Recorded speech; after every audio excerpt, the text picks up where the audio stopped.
रूस यूक्रेन जंग से जुड़ी इस वक्त की बहुत बड़ी खबर सामने आ रही है। रूस के रक्षा मंत्री सर्गेई शोइगु ने दावा किया है कि यूक्रेन के हथियार लगभग खत्म हो गए हैं। सर्गेई शोइगु ने यह भी दावा किया है कि अगले 15 दिन में यूक्रेन के पास लड़ने के लिए भी हथियार नहीं बचेंगे। रूस का साफ कहना है कि यूक्रेन आज इसलिए तबाह हो रहा है क्योंकि अमेरिका के इशारे पर ज़ेलेंस्की रूस से जंग करने पर आमादा है, लेकिन यूक्रेन ये भूल गया है कि रूस के सामने यूक्रेन ज्यादा दिन और टिक नहीं पाएगा क्योंकि उसके हथियार खत्म हो रहे हैं।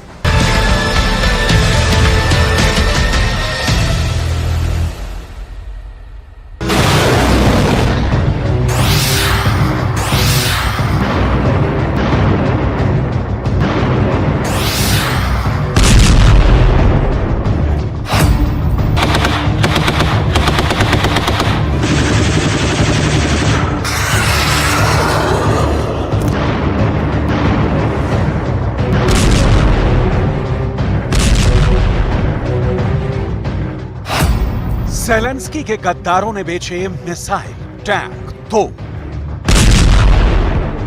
क्या ज़ेलेंस्की के गद्दार पिछले 17 महीनों से यूक्रेन के साथ गद्दारी कर रहे हैं?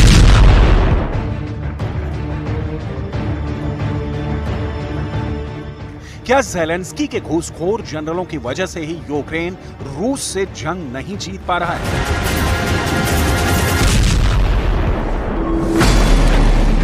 क्या वाकई में यूक्रेनी सेना के कमांडर और जनरलों ने यूक्रेन के तोप, टैंक और मिसाइलों को औने पौने दामों में बेच दिया है? दुनिया भर के डिफेंस एक्सपर्ट्स यूक्रेनी सेना की करतूतों को लेकर हैरान हैं कि आखिर यूक्रेन को नाटो से मिले 20 लाख करोड़ के हथियारों का घोटाला यूक्रेनी सेना के रिश्वतखोरों ने कैसे कर डाला।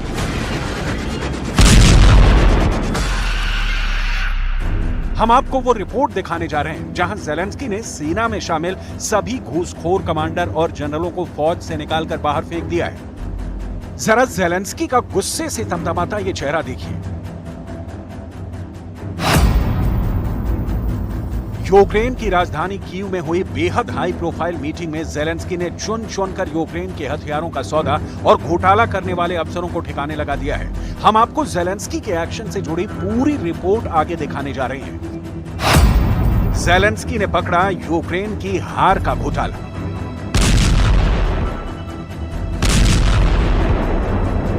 इधर बाइडेन चीख रहे हैं, नाटो के 31 देश खुद को ठगा महसूस कर रहे हैं। वहीं दूसरी तरफ जंग के मैदान में पुतिन के खूंखार सैनिक एक एक करके यूक्रेन के इलाकों को जीतते जा रहे हैं। 4 जून 2023 से शुरू हुआ यूक्रेन का काउंटर अटैक पूरी तरह से नाकाम साबित हुआ है। हैरानी की बात तो यह है कि कुछ रिपोर्ट्स में दावा किया गया है कि यूक्रेनी सेना ने नाटो के लेपर्ड टैंक, चैलेंजर टैंक को जानबूझकर खराब कर दिया है ताकि दुनिया भर में नाटो के हथियारों की धाक खत्म हो जाए।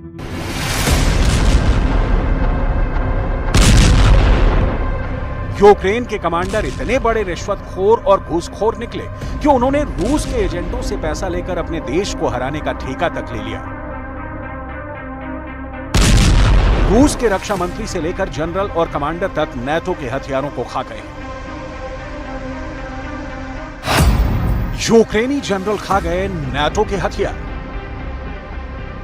कुछ रिपोर्ट में दावा किया गया है कि रूस के खुफिया एजेंटों ने यूक्रेन के टॉप जनरल से लेकर कमांडरों तक को करोड़ों डॉलर देकर खरीद लिया है, जिसकी वजह से नाटो के हथियार जैसे ही यूक्रेन पहुंच रहे हैं, यूक्रेनी अफसर उन्हें रूसी सेना के हाथों तबाह करवा रहे हैं। कुछ कमांडर के बारे में जर्मनी की एक मैगजीन ने तो यहां तक दावा किया है कि वो नाटो के लेपर्ड 2 टैंक को जानबूझकर खराब कर रहे हैं ताकि उन्हें रूसी सेना से युद्ध न करना पड़े।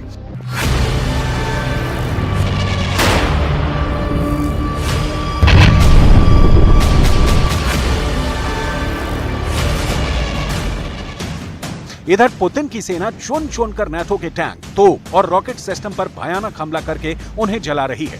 पुतिन कई बार कह चुके हैं कि जिस तरह से रूसी सेना ने नाटो के टैंकों को जलाया है, ठीक उसी तरह से रूस यूक्रेन को अमेरिका से मिलने वाले F-16 फाइटर जेट को भी जलाकर राख कर देगा।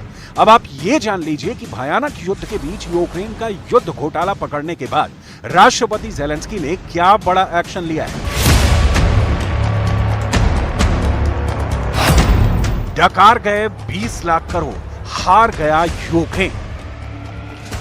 युद्ध के बीच में जेलेंस्की ने बहुत बड़ा हाई प्रोफाइल घोटाले को पकड़ा है। जेलेंस्की ने दावा किया है कि सेना से जुड़े सभी प्रकार के भ्रष्टाचार में शामिल सभी अधिकारियों को बर्खास्त कर दिया गया है। रिपोर्ट्स के मुताबिक जेलेंस्की ने यूक्रेनी सेना में भर्ती के लिए जिम्मेदार सैन्य भर्ती अधिकारियों को तत्काल प्रभाव से बर्खास्त कर दिया है।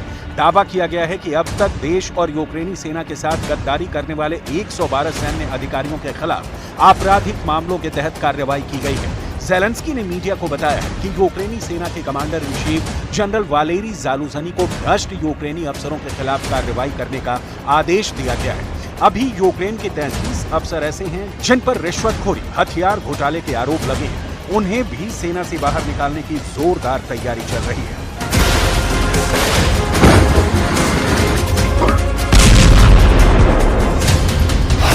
जेलेंस्की के गद्दारों ने भेजे मिसाइल, टैंक और तोप। Наші рішення наступні. Звільняємо всіх обласних воєнкомів.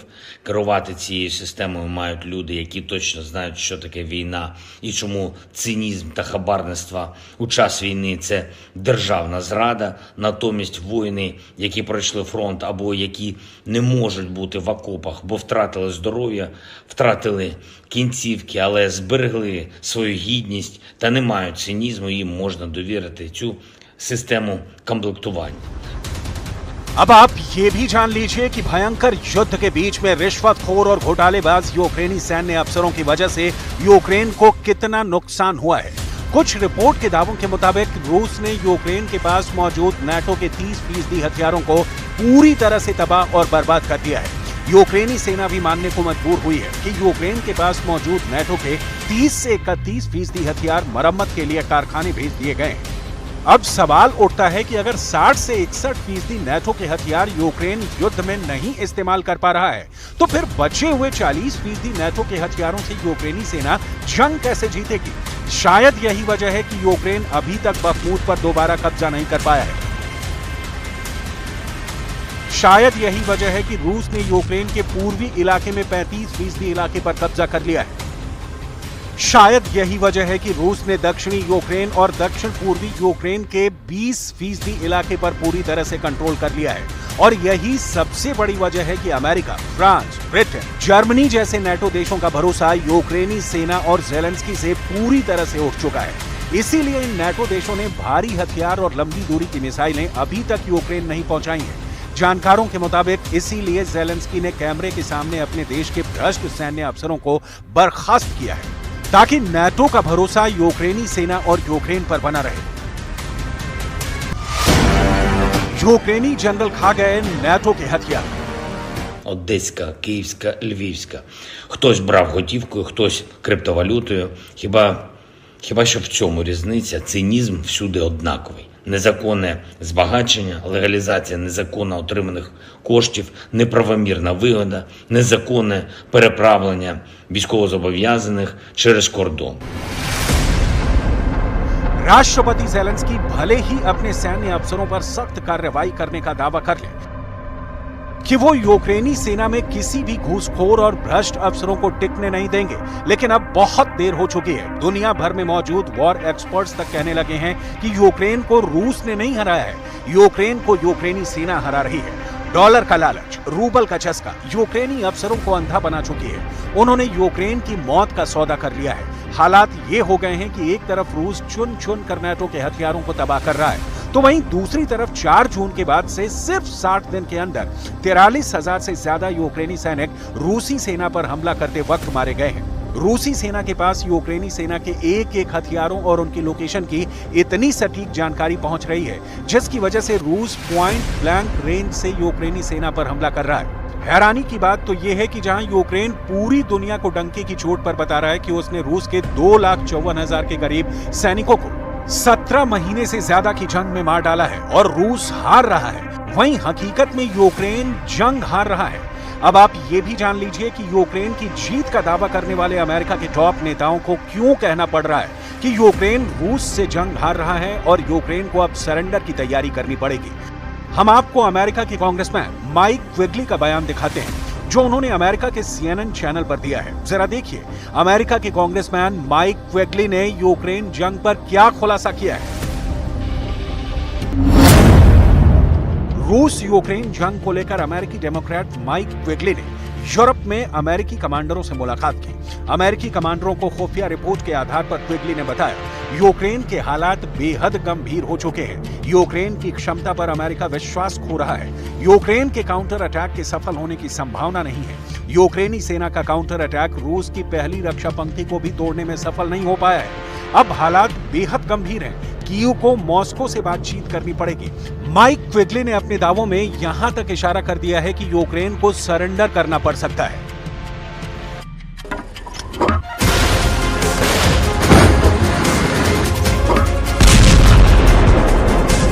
22 फरवरी 2022 से लेकर अब तक यूक्रेन के 4,900 भारी हथियार रूस ने तबाह कर डाले हैं, जिसमें नाटो के टैंक, तोप, रॉकेट, एयर डिफेंस सिस्टम शामिल है। इधर अमेरिका के टॉप कमांडर्स ने भी माना है कि यूक्रेनी सेना के पास वो क्षमता और हिम्मत नहीं बची है कि वो रूस का मुकाबला अब और कर पाए। यूक्रेन के जनरलों के दावों पर अमेरिका को जरा भी विश्वास नहीं रह गया है। इसीलिए नाटो से जुड़े देशों ने यूक्रेन को ज्यादा घातक और भारी हथियार देने से मना कर दिया है, या फिर हथियार देने में देरी कर रहे हैं। यानी जून से शुरू हुआ यूक्रेन की हार का सिलसिला लगातार तेज होता जा रहा है, जिसकी वजह से अब अमेरिकी जनरलों को ज़ेलेंस्की का सरेंडर करवाना पड़ेगा। रूस डंके की चोट पर कह रहा है कि यूक्रेन के सभी काउंटर अटैक फेल हो चुके हैं। Гиперзвуковые авиационные ракетные комплексы «Кинжал», вертолеты К-52, Ми-28, Су-57, Су-35. Вся эта техника себя великолепно зарекомендовала на сегодняшних боевых действиях. И мы все объемы, которые сегодня требуются для Министерства обороны, мы полностью закрываем. 17 महीने की जंग के बाद यूक्रेन के ये हालात साफ साबित करते हैं कि यूक्रेन की बर्बादी के लिए ना तो नाटो जिम्मेदार है और ना ही रूस कसूरवार है। लालची और भ्रष्ट अफसर और नेताओं से भरा यूक्रेन पहले रूस से बदला लेने के लिए नाटो के लालच में फंसता है, और फिर यूक्रेन के टॉप अफसर करोड़ों डॉलर के लालच में यूक्रेन की मौत का सौदा कर रहे हैं। अब देखना होगा हारते हांफते यूक्रेन को रूस से कौन बचाता है और कैसे बचाता है।